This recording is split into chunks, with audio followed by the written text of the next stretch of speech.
मौसम के बदलाव से होने वाले सर्दी, जुखाम, वायरल फीवर आदि से बच्चों को बचाने के लिए योग। नमस्कार, दादी योगा चैनल में आपका स्वागत है। अभी ये बारिश का मौसम चल रहा है। पल पल बदलते मौसम से जहाँ बड़ों की भी इम्यूनिटी वीक होती है तो बच्चों की तो होगी ही। कभी धूप, कभी बादल, कभी तेज बारिश, और बच्चे तो बाहर भीगने में एंजॉय करते हैं तो उनको बहुत जल्दी से सर्दी जुकाम हो जाता है, खांसी वगैरह होने लग जाती है, क्योंकि उनकी तो इम्यूनिटी वैसे वीक होती है। और बच्चे बीमार नहीं रहे, क्योंकि इसमें तो बड़े भी बीमार पड़ जाते हैं, लेकिन जो प्रतिदिन योग करते हैं उनकी इम्यूनिटी स्ट्रांग होती है, वो आसानी से बीमार नहीं पड़ते, और पड़े भी तो बहुत जल्दी ठीक हो जाते हैं, क्योंकि इन दिनों डाइजेशन भी कमज़ोर हो जाता है और खाने को चटपटा दिल करता है, तो ये रोगों का बहुत बड़ा कारण भी है। क्योंकि आज हमारी जो डाइट है वो बिल्कुल योग मतलब स्वस्थ रहने के लिए सही नहीं है। तो ऐसे स्थिति में अगर योग करते हैं, बहुत थोड़े से आसन आज मैं बताने वाली हूँ कि अगर वो बच्चे रोज करेंगे, बड़े भी कर सकते हैं, ऐसा नहीं कि बच्चों के लिए ही है, तो उनकी इम्यूनिटी इतनी वीक नहीं होगी और वो आसानी से अपना बचाव कर सकते हैं। योग के अंदर कुछ क्रियाएं ऐसी हैं जिनके अभ्यास से आप सर्दी जुकाम जैसी समस्याओं से तो मिनटों में दूर अपने आप को बचा सकते हैं। जैसे कि कुंजल, जल नीति। मैं जल नीति का अपना एक वीडियो जो YouTube पर है उसकी लिंक इसमें शेयर करूँगी। अगर आपके घर के आसपास कोई योग केंद्र है तो वहाँ बच्चों को भेज के ज़रूर जल नीति सिखलाइए। जल नीति का जो लाभ मैंने देखा है, और उसके बाद मैंने सिंधिया कन्या विद्यालय में बच्चों को करवाया, बहुत सारे बच्चों को, और जो मेरे योग की क्लास में आते हैं उन बच्चों को भी, तो सभी ने एक स्वर से बोला कि ये तो बहुत अच्छी चीज़ है, और इसको करने के बाद जब हम सांस लेते हैं तो ऐसा लगता है पहली बार हम खुली हवा में सांस ले रहे हैं, इतना अच्छा फील होता है। और सर्दी जुकाम, अस्थमा, ब्रोंकाइटिस सबसे हम बचते हैं, क्योंकि इन्फेक्शन पहले नासिका से शुरू होकर शरीर के अंदर जाएगा तो सर्दी जुकाम का कारण बनता है। तो जल नीति तो है ही बहुत अच्छी और बहुत सरल है, इसमें कोई दर्द का कोई अनुभव नहीं है, कोई डर की बात नहीं है, बिल्कुल आराम से 7 साल का 8 साल का बच्चा भी सीख सकता है। और कुंजल जो है वो 12-13 साल के बच्चे तो आसानी से कर सकते हैं, 12 साल के बच्चे, 10 साल के बच्चे भी इसको कर सकते हैं। और इसको करने से तो डाइजेशन वाली सब इंडाइजेशन की जो समस्या है और सर्दी जुकाम जैसी समस्याएं जो आती हैं, जो बाद में बुखार का कारण बनती हैं, वो बिल्कुल ठीक हो जाती हैं। तो इसलिए योग की जो 2 क्रियाएं हैं ये अपने बच्चों को ज़रूर सिखलाएं और उन्हें करने के लिए प्रेरित करें। अब इसके बाद आपको क्या करना है, मैं कुछ थोड़े से आसन करके बता रही हूँ। उन आसनों के प्रतिदिन के अभ्यास से उनके लंग्स तो मजबूत होंगे, इम्यूनिटी स्ट्रांग होगी, जिससे वे रोग से बचे रहेंगे। तो चलिए, सबसे पहले मैं सूर्य नमस्कार करती हूँ। सूर्य नमस्कार का भी वीडियो मेरा YouTube पर है, अगर देखना चाहें तो आप देख सकते हैं। नमस्कार आसन से शुरू करते हैं, सूर्य नमस्कार, और सूर्य उगते हुए सूर्य या अस्त होते हुए सूर्य की तरफ मुंह करके करते हैं। सांस भरते हुए breathe out, breathe in, breathe out, breathe in, breathe out, breathe in, breathe out, breathe in और ब्रीद आउट। सूर्य नमस्कार का सिर्फ एक राउंड कर रही हूँ, आप ज़्यादा करें, क्योंकि ये 1 मिनट में 3 बार तो बहुत आसानी से आराम से करने से भी होता है। वैसे 4 बार मैं तो कर लेती हूँ, अभ्यास के बाद 4 या 5 बार कोई भी कर सकता है, तो बच्चों को बहुत अधिक समय नहीं लगेगा, वो आराम से 12 राउंड करते हैं तो 3 से 4 मिनट लगेगा। अब इसके बाद मैं बोल रही हूँ तिर्यक ताड़ासन, उसके लिए भी हमें खड़े होके ही करना है।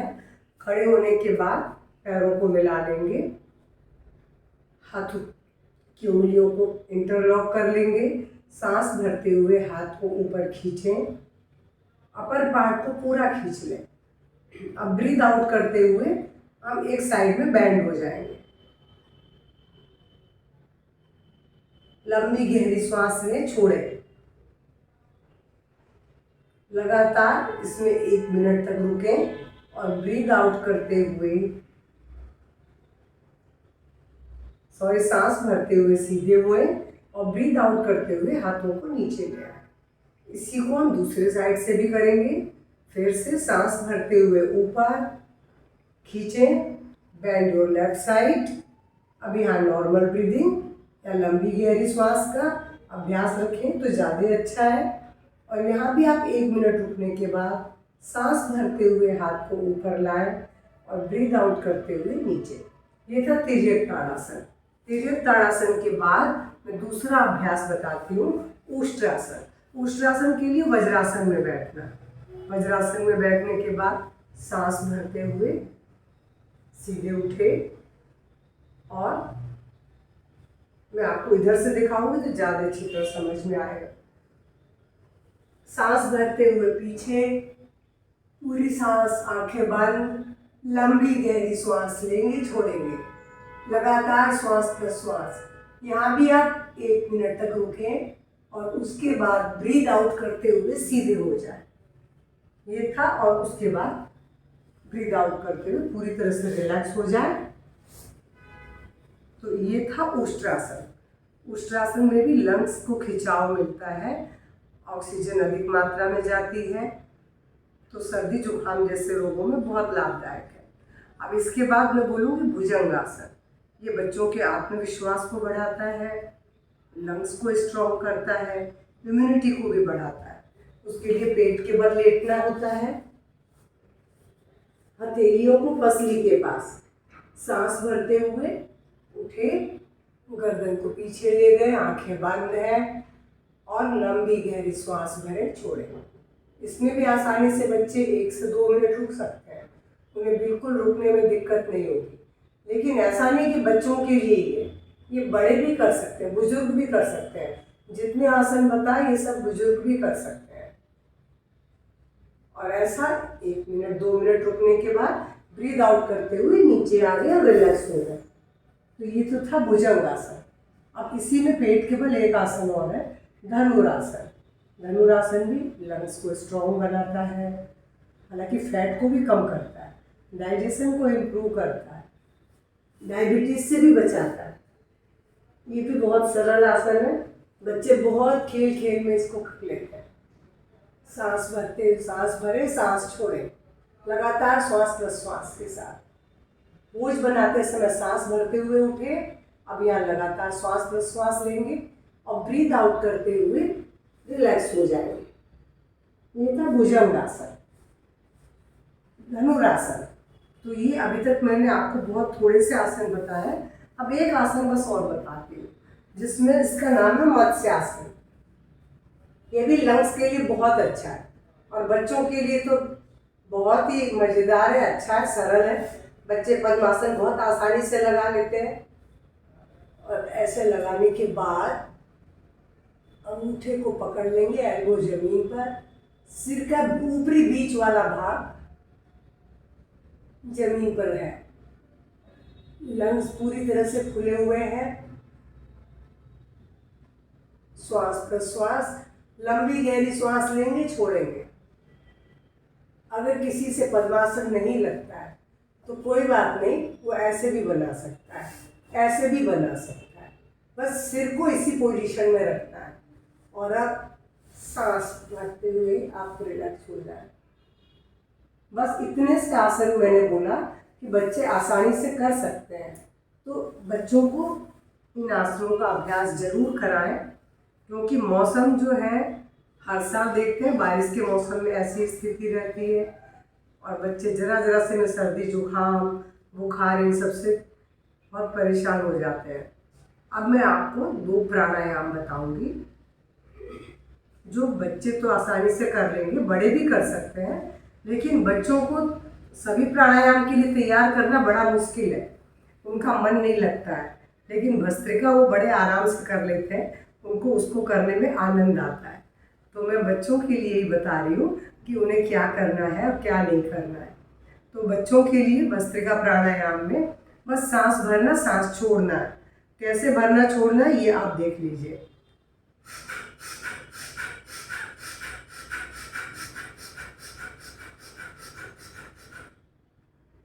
कितना सरल था ना। ये बच्चे खेल खेल में कर सकते हैं, उनको बिल्कुल भी ऐसा करते हुए कुछ भी नहीं लगेगा। तो भस्त्रिका प्राणायाम के बाद मैं बोलूँगी सूर्य भेद। ये भी बहुत सरल है। सूर्य भेद के लिए आपको नासिका मुद्रा बनाई, लेफ्ट नोज को बंद किया, राइट से सांस भरना है, लेफ्ट से छोड़ना है। हर सांस राइट से लेंगे, लेफ्ट से छोड़ेंगे। ये सूर्य भेद है। ये हमारे शरीर में गर्मी लाता है, कफ संबंधी रोगों से हमें बचाता है। तो ये और डाइजेशन को इम्प्रूव करता है। भस्त्रिका भी डाइजेशन को इम्प्रूव करती है, सूर्य भेद भी करता है। साथ ही साथ ये हम दोनों चीज़ें हमें लंग्स को स्ट्रॉन्ग बनाती हैं, कफ संबंधी रोगों को दूर करती हैं।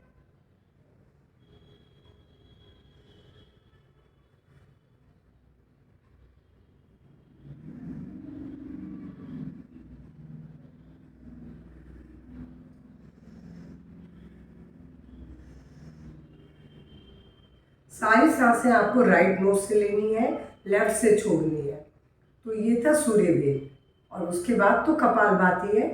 अगर बच्चे कर सके तो बहुत अच्छा है, क्योंकि ये भी कफ संबंधी रोगों को, साथ में उनकी मेमोरी को भी शार्प करती है, डाइजेशन को बिल्कुल इम्प्रूव करती है, कब्ज से बचाती है, जो कि बारिश के दिनों में एक आम समस्या है। तो कपालभाति मैं एक बार करके बता देती हूँ।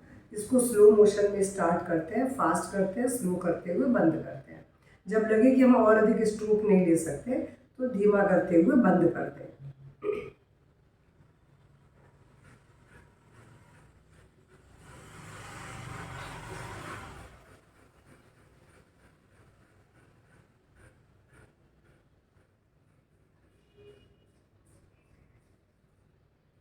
आपने देखा कितना सरल था कपालभाति का भी अभ्यास। ये बच्चे आसानी से सीख सकते हैं। आप उन्हें करके दिखा सकते हैं तो आप पाएंगे कि बच्चे आपके सुपर, उनकी इम्यूनिटी स्ट्रांग हो गई है, रोगों से वो बचेंगे। तो और इसके अलावा मैं आपको बच्चों के लिए 2 ड्रिंक्स बता रही हूँ। ये बड़ों के लिए भी है। अगर सर्दी, जुकाम, बुखार, वायरल फीवर ऐसी कोई समस्या है तो उनके लिए, बड़ों के लिए भी और बच्चों के लिए भी 21 पत्ते तुलसी के लेने हैं। बच्चे बहुत छोटे हैं तो फिर बहुत कम मात्रा में तुलसी के पत्ते लें। बड़ों के लिए जो बता रही हूँ, बच्चों को उसकी एज के हिसाब से आप कम कर दें। बड़ों के लिए 21 पत्ते तुलसी के लगते हैं और 11 काली मिर्च। उन्हें थोड़ा सा कूट करके आपस में 1 गिलास पानी में चढ़ा देते हैं, और जब वो पानी आधा से भी कम हो जाए तो छान करके पीने के लिए देते हैं बड़ों को। वो गुनगुना रहने पर ही पीना पड़ता है, पूरा ठंडा नहीं करना रहता। और जो बच्चे हैं उनके लिए आप उसमें मिश्री मिला सकते हैं, और गुनगुना होने पर शहद भी मिला सकते हैं, क्योंकि बच्चे तो ऐसे नहीं पी सकते हैं। और इसके साथ में एक और ड्रिंक बता रही हूँ बच्चों को, जिसका कि मैंने सिंधिया कन्या विद्यालय में भी उपयोग किया है और मैं अपनी क्लास में भी लोगों को कराती हूँ। 1 इंच टुकड़ा अदरक का और 5 कली लहसुन की, इनको आपस में कूट लेते हैं। कूट के इन्हें भी 1 गिलास पानी में चढ़ा देते हैं। 1 गिलास में 1 कप पानी में चढ़ा देते हैं और उसको ढक करके उबालते हैं। बहुत ज़्यादा नहीं उबालना है, केवल चाय की तरह हल्की उबाल देनी है। और बस जब वो 1-2 उबाल आ जाए तो वापस गैस को बंद कर दें, और पीने लायक गर्म बचे तो छान करके फूंक के पी लें। तो ये भी सर्दी जुकाम से बचाने के लिए बहुत अच्छा है। और इसके अलावा हल्दी वाला दूध, जिसमें केसर भी डालेंगे, थोड़ी सी काली मिर्च भी डालेंगे। इसके लिए क्या करना है, 1 कप दूध ले लें और उसमें 8-10 मतलब पत्ती केसर की डाल देंगे, और 1 इंच टुकड़ा कच्ची हल्दी का उसके अंदर कद्दूकस करके डाल दें। और फिर चाहे बच्चे अगर वो ऐसे ना पिएं तो उन्हें फिर छान के दे दें अदरक वाला, जो ये हल्दी वाला दूध है, क्योंकि उनको मुंह में टुकड़े आते हैं तो उन्हें अच्छे नहीं लगते हैं। और अगर पी सकते हैं तो उन्हें फिर वैसे पिलाइए। और अगर कच्ची हल्दी नहीं है आपके पास तो फिर किसी कढ़ाई में आधी चम्मच हल्दी कढ़ाई में भून लें। हल्की हल्की भूनेंगे, तेज आंच में जल जाएगी हल्दी। और जैसे ही कलर बदले तो उसमें आप 1 कप दूध डाल दें, केसर डाल दें और थोड़ा सा गुड़ डाल दें और उसे फिर बच्चों को आप पीने के लिए दे दें। तो आप देखेंगे कि बच्चों की इम्यूनिटी स्ट्रॉन्ग है। और मीठे के लिए या तो उसमें गुड़ डालें या खजूर डालें, क्योंकि खजूर भी कफ को दूर करता है, खांसी को दूर करता है। इसलिए अगर बच्चे कफ को ये खजूर वाला दूध पीते हैं तो बहुत अच्छा है। बड़े भी पी लें, कोई दिक्कत नहीं, बस डायबिटीज़ के मरीज़ नहीं पी सकते हैं, बाकी सब पी सकते हैं। तो ये छोटे से उपाय और थोड़ा सा आसन प्राणायाम करके अपनी इम्यूनिटी को स्ट्रॉन्ग करें, कफ संबंधी रोगों से बचें। और अपने सभी, ये अगर पसंद आए वीडियो तो प्लीज़ लाइक शेयर ज़रूर करें, इसे शेयर करना ना भूलें। और साथ ही साथ खुद तो उपयोग करें, कमेंट बॉक्स में कमेंट करना भी ना भूलें।